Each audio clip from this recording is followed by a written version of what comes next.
एक राजा निर्ग थे, वो गायें दान देते थे। गायें कि मेरे यहाँ बहुत सी गायें हैं, जिनको चाहिए ले जाए और बिना पैसे के दे दूंगा। चाहे जो लाल पीले कपड़ा पहन के आने लगे, चंदन लगा के, साधु बन के, कि राजा साहब हम गौ भक्त हैं, एक गाय हमें दे दो, हम खूब गाय की सेवा करेंगे और उससे दूध निकलेगा, खाएंगे। ले गया। दूसरा आया, ऐसी सैकड़ों गायें दे दी उसने, राजा निर्ग ने, पर परीक्षा नहीं ली कि ले जाके क्या करते। अब सैकड़ों गायें दी तो उन गायों का दान का जो परिणाम उसे मिला, एक गहरे अंधेरे कुआं में इतना बड़ा गिरगिट बन के पड़ा था। क्या पड़ा था? अरे एक गाय के देने से तो बेहतर नहीं कर जाते हैं। उन्हें सैकड़ों गायें दी और एक अंधेरा कुआं था जिसमें पानी नहीं था, सैकड़ों फुट गया, उसमें जाके इतना बड़ा एक जानवर बन के गिर गया। वहां से चिल्लाता रहता था, मुझे निकालो, मुझे निकालो। अरे एक गाय देने से तो कहते बेहतर नहीं कर जाता है, वो सैकड़ों गाय दे के उसको क्या फल मिला? इसलिए दान 3 प्रकार का होता है। दातव्यमिति यद्दानम दीयते उपकारणे देशे काले च पात्रे च तद्दान सात्विकम स्मृत।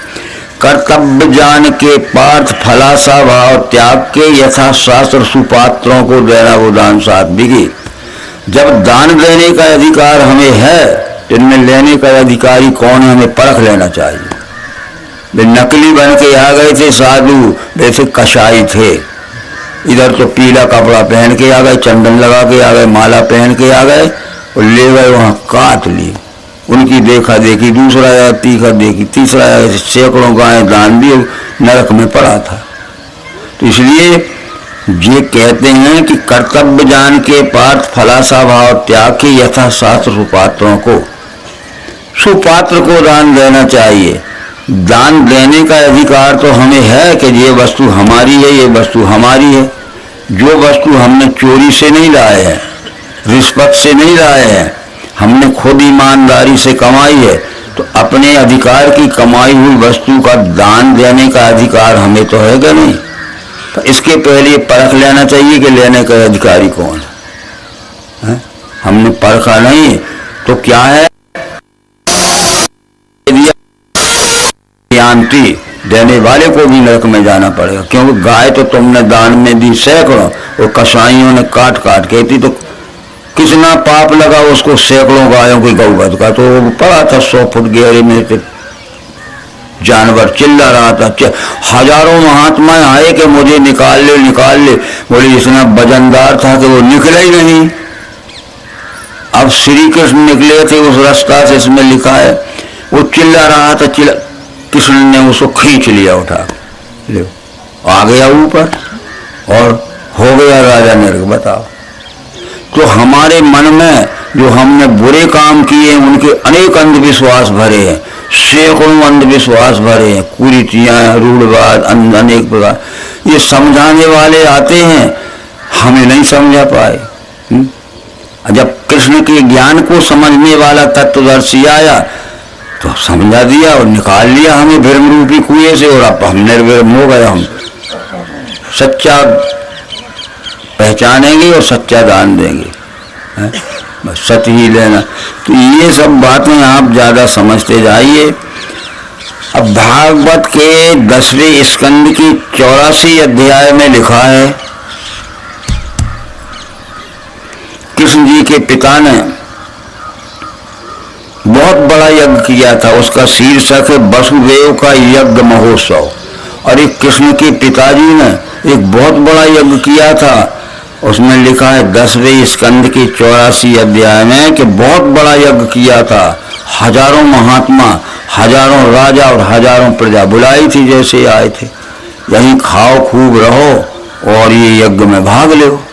हम भी तो भागवत महापुराण यज्ञ में भाग लेने आए हैं। तो ये सब लोग जब आ गए, तो यज्ञ का अध्यक्ष कृष्ण जी को बनाया था, मुखिया। तो जब सब बैठ गए तो कृष्ण जी स्टेज पे आए, सबको दंडवत प्रणाम किया। हे राजाओं, महात्माओं, सबके नाम लिखे इसमें सैकड़ों। उपस्थित सब जन समुदाय ने आज सबको देखकर कृतकृत्य हो गया। इतने लोगों का दर्शन हो जाना मेरी बड़ी पुण्याई का कारण था। परंतु मैं एक बात कहता हूं कि यज्ञ हम किस लिए कर रहे हैं। अध्यक्ष ये तो बताए कि इस यज्ञ करने का हेतु क्या है, ये भी तो बताएं क्या हेतु। ये कहते दुनिया का को ज्ञान देने के लिए भागवत कर रहे, तो लूटने मारने के लिए। हाँ, तो कृष्ण जी ने जब कहा कि सबको मैं प्रणाम करके चरणों में और जो कहना चाहता हूं वो सब ध्यान देकर सुने। यस्यात्म बुद्धि कुणपे त्रिधातु के स्वधि कलत्रादिषु भौमी जिधि यश तीर्थ बुद्धि सलिलेषु करेचित जनेषु वेगेषु सएव गोखरा। ये कह दिया कृष्ण ने। ये लिखा है इसमें भागवत महापुराण के 10वें स्कंद के 84 अध्याय में कृष्ण जी के पिता वसुदेव ने, हे महात्माओं, हे राजाओं, उपस्थित सब भाई बहनों, जो मैं कहता हूं ध्यान से सुनो। क्यों, किस लिए हम यज्ञ कर रहे हैं। यस्यात्म बुद्धि कुणपे त्रिधातु के स्वधि कलित्रादिषु भौमीजि यश तीर्थ बुद्धि सल्लेषु करेचित जनेषु विज्ञेषु साएव गोकरा। जो मिट्टी पत्थर और काष्ठ की प्रतिमाओं को देवता मानता है, जीवित तत्वदर्शियों को नहीं। ठीक है। और जो अपनी पत्नी पुत्र और अपने ही घर द्वार के परिवार वालों को ही परिवार मानता है, मानवता को नहीं। और जो पवित्र नदियों में स्नान करने को तीर्थ मानता है, गंगा यमुना नर्मदा सरस्वती में। यस्यात्म बुद्धि कुणपे त्रिधातु के मिट्टी पत्थर काष्ठ की प्रतिमाओं को देवता मानता है, जीवित तत्वदर्शियों को नहीं। और स्वधि कलित्रादिषु भौमी अपनी पत्नी बाल बच्चों को अपने घर द्वार को ही संपत्ति मानता है, मानवता को नहीं। यश तीर्थ, जो तीर्थों पवित्र नदियों में गंगा यमुना सरस्वती नर्मदा में नहाने को ही तीर्थ समझता है, वो शरीर से तो आदमी है, राजा हो, महाराजा हो, महात्मा हो, अकल से गधा है। ये रखिए बाबू। पर एक बात समझना, जरूर रख लेना प्रतिमा। और ये समझना, इस शकल में त्रेता युग में कृष्ण ने ज्ञान दिया था। राम की फोटो रख लेना, उनको देख के उनके ज्ञान गुण कर्म क्या थे, उस ज्ञान के संस्कार ला, उसके मुताबिक चलना। हम फेंकने की बात नहीं थी। बहुत रख लेना तुम। वो प्रतिमा ज्ञान नहीं दे सकती, उनसे याद आएगी कि रामचंद्र जी की प्रतिमा है, ये कृष्णचंद्र की प्रतिमा। कृष्ण ने क्या ज्ञान दिया था त्रेता में, राम ने क्या ज्ञान दिया था, वो ज्ञान अपने में संस्कार में आना चाहिए। नोट करते जाना, प्रमाणित है सब बातें। अब एक बात और आ गई यहाँ कि जब सब महात्मा ऐसे वैसे देख, ये क्या कहते, हम तो यही करते थे जो ये कहते हैं कि वो गधे हैं, ये कर रहे। एक दूसरे के कान में बात करने लगे, क्या कह रहे क्या कह। तो वो कृष्ण ने कहा कि जब धर्म के अवतार के लिए हमें भेजा गया है तो हम धर्म की बात कहेंगे, अंधविश्वास से छुड़ाने की बात कहेंगे। हम न रहें तो हमारी फोटो रख लेना, पर हमारे ज्ञान से काम करना, ज्ञान से सभी कर्म अर्पण करना। मुझे इस शकल के व्यक्ति ने द्वापर युग में ज्ञान दिया था। हम न रहें तो हमारी फोटो रख लेना। इस शकल के व्यक्ति ने त्रेता युग में राम के रूप में ज्ञान दिया। उनने ज्ञान से सभी कर्म अर्पण करना। मुझे ज्ञान बुद्धि कही मैंने, मान तू पार्थ कर्म में। ये बुद्धि युक्त होने से छूटेगा कर्म बंध से। ठीक है। तो जब भी लौट के जाने लगे तो कृष्ण के पिता वसुदेव जी ने हाथ जोड़ा बड़े बड़े महात्माओं को, आज और रुक जाइए, आज और रुक जाइए। बोले अब रुकने से क्या फायदा है, यज्ञ तो पूरा हो गया। नहीं, बोले आज रात को मुझे ज्ञान समझा दीजिए। तो महात्मा क्या कहते हैं कि जिनसे हम ज्ञान समझने आए हैं, ठीक है, और हमारे से पूछते ज्ञान समझा दीजिए। तो उनने कहा कृष्ण जी ने कि जो अति अधिक समीप रहना अनादर का कारण होता है। रोज ही रोज कृष्ण जी वसुदेव के पास रहते तो बेटा समझते, तो समीप रहने से अनादर का कारण होता है।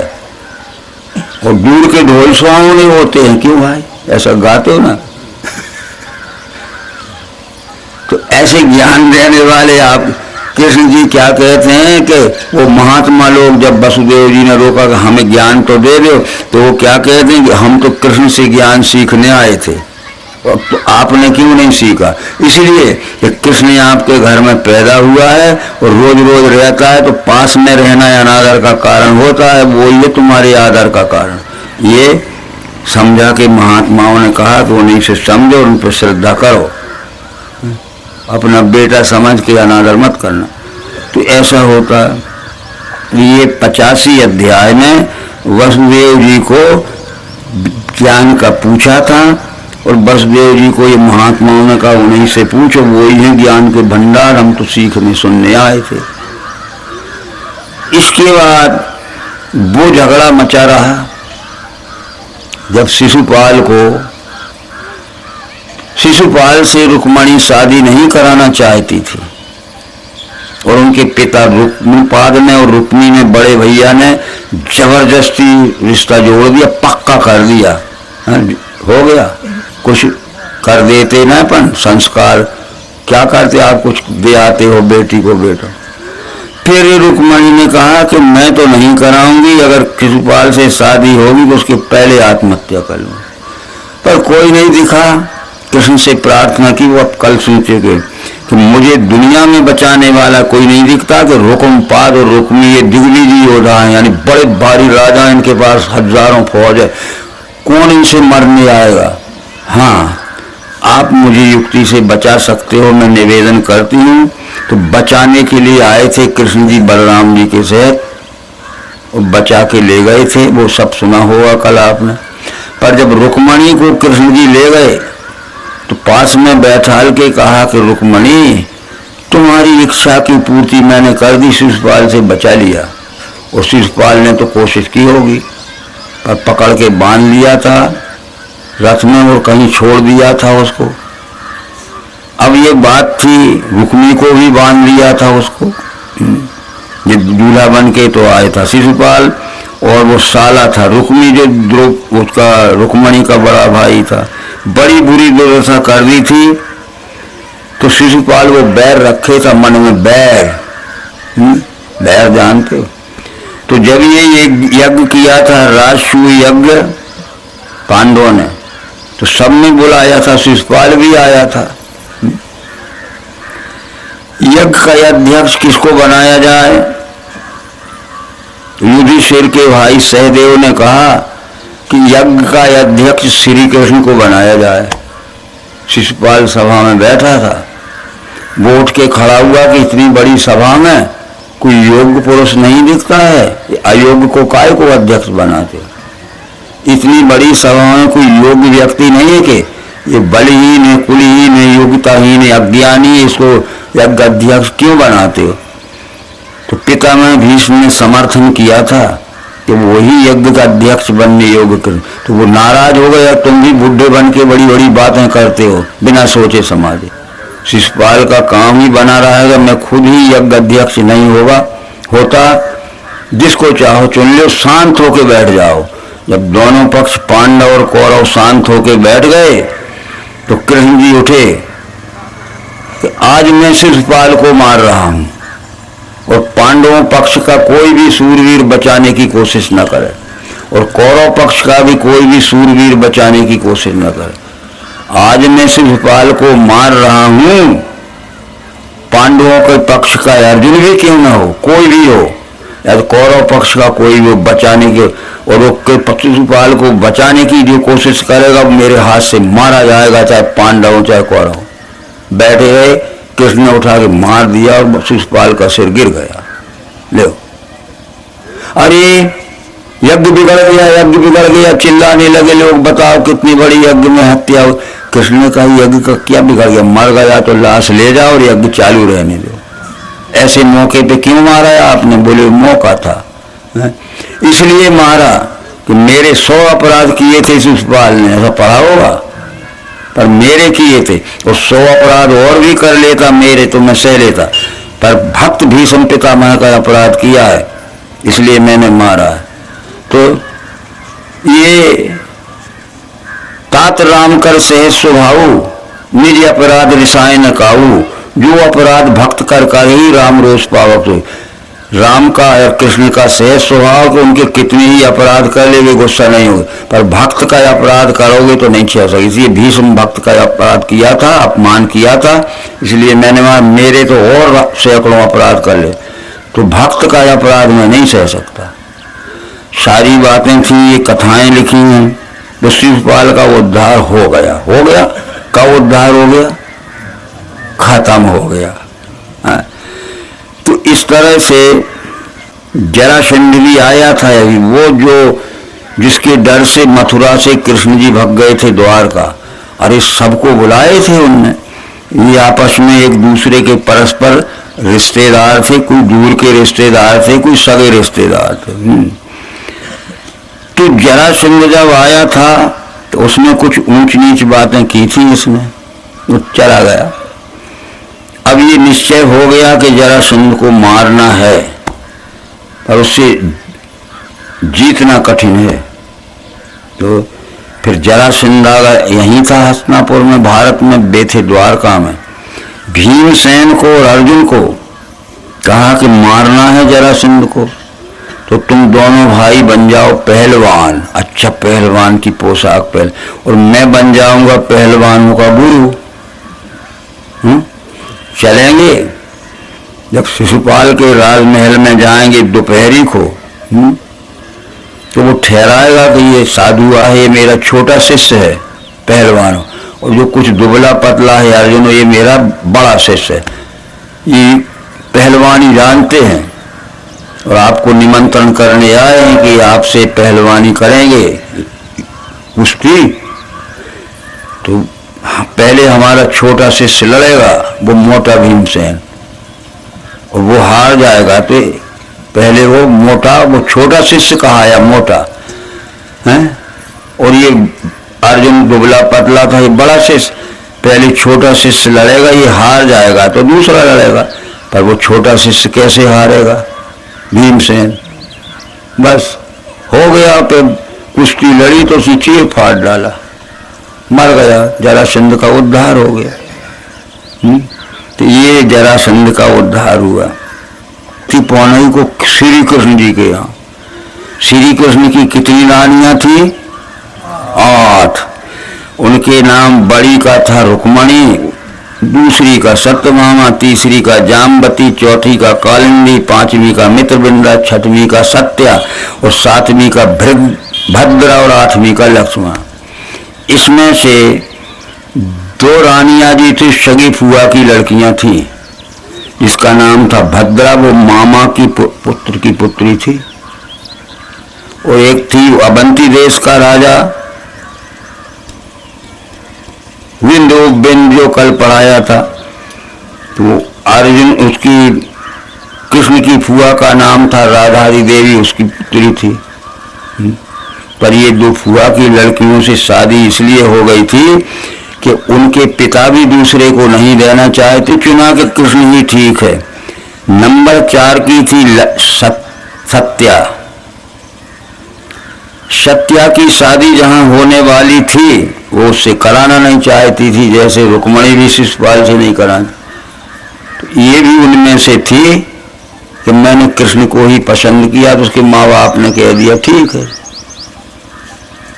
अब ये बात समझ लेना कि अनीत नहीं है, सर्वसम्मति से, दोनों पक्ष की सलाह से, खुशी से जो काम होते हैं वो धर्म माने जाते।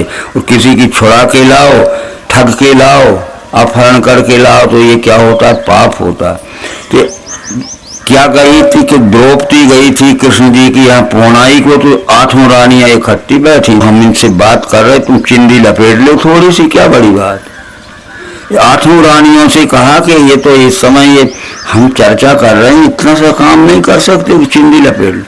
जब द्रौपदी से कहा कि द्रौपदी देखो तो ये कैसा, और ये वो कितनी महंगी साड़ी पहन के गई होगी, जब पौनई को गई थी पांडवों कृष्ण जी के यहाँ, फाड़ी लपेट दी, लियो भैया।